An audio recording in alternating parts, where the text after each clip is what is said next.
दान चोरी पर एक होश उड़ाने वाला खुलासा। योगी आदित्यनाथ अयोध्या पहुंच गए और जैसे ही पहुंचे खलबली मच गई। मंदिर दान चोरी के आरोपों के 13 दिन बाद योगी फुल एक्शन मोड में दिखे।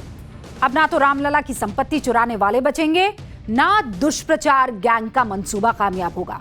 दोनों तरफ है वार। मैं बात ये इसलिए कह रही हूं क्योंकि राम मंदिर दान चोरी मामले में सीएम योगी किसी को बख्शने के मूड में नहीं दिख रहे हैं। आज योगी के तेवर से, उनकी बातों से यह साफ दिखा कि सीएम योगी खुद अयोध्या पहुंचकर क्लियरली कह देते हैं, इंतजार कीजिए, दूध का दूध पानी का पानी होगा। अयोध्या जाने से पहले ही योगी ने अपने तेवर और तीखे कर दिए और सीधे सपाट बयान से एक बात साफ कर दी, 10-15 दिनों में दान चोरी के मामले में दूध का दूध और पानी का पानी हो जाएगा। योगी ने और क्या कहा मैं आगे आपको बताऊंगी डिटेल में, लेकिन अभी देखिए कि जब योगी अयोध्या पहुंचे तो सबसे पहले उन्होंने रामलला के दर्शन पूजन किए। उसके बाद सीएम योगी के सामने दान चोरी के आरोपों से जुड़ी PIR यानी primary investigation report, PIR primary investigation report रखी गई। यह रिपोर्ट उस SIT ने तैयार की जिसे सीएम योगी ने इस मामले की जांच के लिए गठित किया था।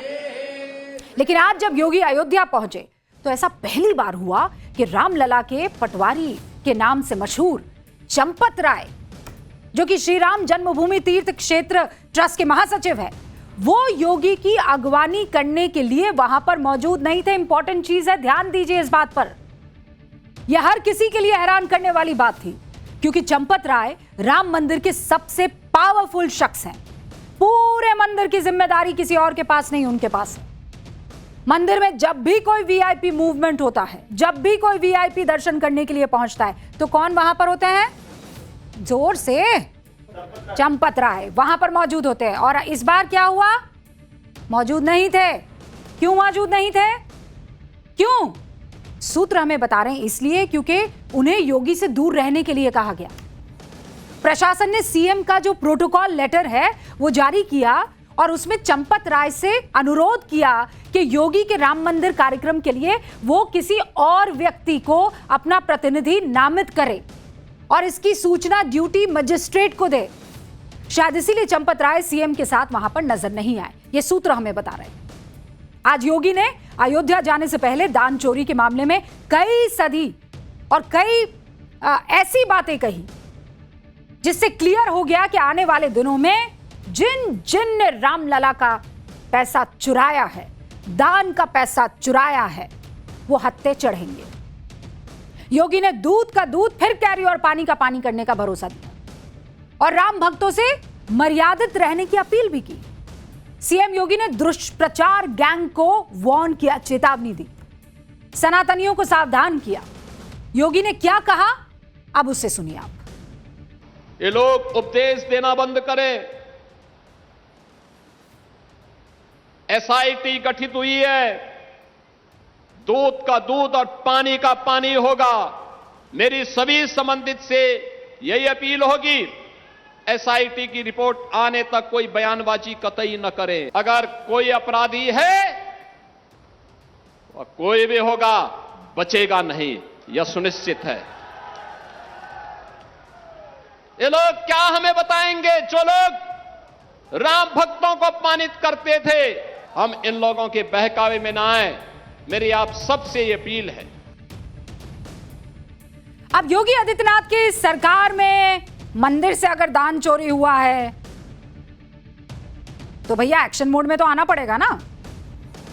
जितने भी किरदार है एक को नहीं बचेगा और इस बात की गारंटी योगी आदित्यनाथ ने दी है। उधर SIT की टीम भी अयोध्या में उससे भी बड़े मकसद के साथ जांच में जुटी है।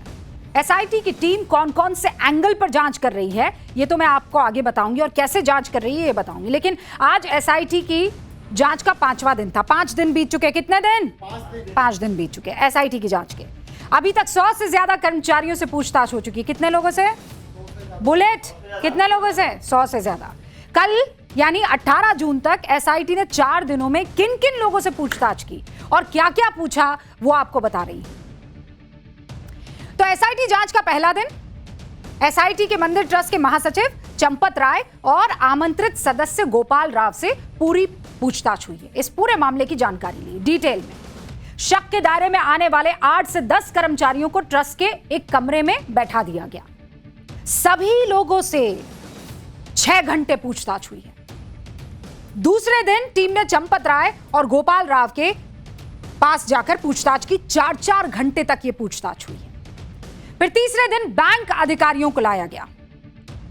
नोटों की गिनती से जुड़ी निजी एजेंसी के प्रतिनिधियों को बुलाया गया, उनसे पूछताछ की। और इस दौरान पिछले 11 महीने के बैंक स्टेटमेंट, वित्तीय रिकॉर्ड, ये सब खंगाले गए। फिर आता है कौन सा दिन? चौथा दिन। चौथे दिन मंदिर ट्रस्ट के सदस्य अनिल मिश्र से पूछताछ की जाती है। एसआईटी ने अनिल मिश्र से पूछा कि दान की गिनती के दौरान कहां रहते थे मिश्रा जी। यह भी पूछा कि दान की रकम के साथ ये जो आभूषण थे, इसका लेखा जोखा कौन रख रहा था और कैसे रख रहा था। और इस दौरान अनिल मिश्रा ने जो कुछ भी बयान दिया उस सबको रिकॉर्ड कर दिया गया है, जो भी बयान दिया। तो एसआईटी ने अभी तक जितने भी लोगों से पूछताछ की है उसमें से किसी और के बारे में तो कोई दावा नहीं किया जा रहा, लेकिन चंपत राय की ईमानदारी को लेकर बहुत बड़े बड़े दावे हो रहे हैं। बहुत बड़े बड़े दावे करके यह कहा जा रहा है कि चंपत राय जैसा सरल व्यक्ति कहीं देखा नहीं, सपने में भी नहीं सोच सकते कि चंपत राय ऐसा करेंगे, और वो खुद कभी ऐसी बात कर ही नहीं सकते, कोसों दूर वो भ्रष्टाचार से। और ये कोई ऐसे ही नहीं कोई कह रहा है। अभी थोड़ी देर पहले हमने खुद श्री राम जन्मभूमि तीर्थ क्षेत्र ट्रस्ट के मंदिर निर्माण समिति के अध्यक्ष नृपेंद्र मिश्रा जी से एक्सक्लूसिव बातचीत की, और मैं चाहती हूं उस बातचीत को आप सुने। हमने उनसे सीधे तौर पर पूछा कि Champat Rai is the main figure, सारा ख्याल तो चंपत राय रख रहे थे, उनकी नाक के नीचे सब कुछ हो रहा था, उनका पूर्व जो ड्राइवर है उसके ऊपर आरोप लगाए, तो क्या चंपत राय को अपनी कुर्सी पर बने रहने का अधिकार है? उन्होंने क्या जवाब दिया आप खुद सुनिए। आप बहुत एक्सपीरियंस नौकरशाहों में से एक हैं और तेज तर्रार भी, मैं शब्द का इस्तेमाल कर रही हूं। क्या ये चीज पहले से एहसास में नहीं थी, या इसका पूर्वानुमान नहीं था कि अगर ऐसा इनफॉर्मल सिस्टम रहेगा तो फिर गड़बड़ी हो सकती है? प्रबंधन समिति का यह कार्य था उसमें सुधार हो। हाँ, इसमें कोई केंद्र का हस्तक्षेप किसी प्रकार का नहीं था। अच्छा, और जो नाम आ रहे हैं, चंपत राय जी पर बड़े सारे आरोप लग रहे हैं, विपक्ष उनको कटघरे में खड़ा कर रहा है, उनकी निगरानी में, उनकी देखरेख में ये सब होना था। जहां तक चंपत राय जी के व्यक्तित्व का संबंध है, हाँ, मैं जिम्मेदारी के साथ कर सकता हूं कि वह उनका संस्कार जो उन्होंने जीवन काल बिताया है, हाँ, पिछले 36-37 साल के, और जिस संगठन से वो आते हैं, तो वह व्यक्तित्व अपने में निष्ठावान तो एक प्रारंभिक शब्द है। पर नृपेंद्र जी, उनके ड्राइवर पर आरोप लग रहे हैं। उनका जीवन बहुत सादा है, हाँ, सादगी जीवन है। लेकिन उनके ड्राइवर पर आरोप लग रहे हैं नृपेंद्र जी कि उन्होंने बहुत बड़ा गबन किया है। आपने बहुत सही कहा, यही तो विश्वास है, यही तो कमी हो गई। पर इसकी जिम्मेदारी कोई तो लेगा नृपेंद्र जी। मतलब ये छोटा मोटा मंदिर नहीं है, ये देश की सबसे लंबी लड़ाई के बाद जो मरकज बना, हिंदुओं का सेंटर बना, प्रभु राम का मंदिर, ये तो बहुत बड़ी चोट हो गई है ना। ये चोरी नहीं, आप ही ने कहा है, ये तो डाका है सबसे बड़ा। जी हाँ, बिल्कुल है। मैं इस शब्द को जानते हुए कि इसकी आलोचना होगी मैंने इस्तेमाल किया है, और उसका कारण यही है जो आपने अभी जो महत्व की बातें बताई, उस कारण से मैंने एक तरीके से इमोशनल होकर शब्द इस्तेमाल किया है। क्या आप ये नहीं मानते हैं कि जिम्मेदारियों को, जैसा आरोप लगा रहे हैं विपक्ष की तरफ से, कि ये सबसे बड़ा ब्लॉट है, क्योंकि राम मंदिर ही सबसे पावरफुल चीज थी जो सरकार को दोबारा सत्ता में लेकर आई, ये सरकार पर, उसके कामकाज पर भी एक बड़ा ब्लॉट है? ये दो चीजें बिल्कुल संबंधित नहीं है। एक तो सरकार पे ब्लॉट का कोई प्रश्न ही नहीं है। तो जो आपने अंतिम प्रश्न पूछा कि क्या ये ब्लॉट है, तो निश्चित रूप से मंदिर के मैनेजमेंट प्रणाली पर ये एक बहुत बड़ा दाग है। बहुत बहुत शुक्रिया नृपेंद्र जी।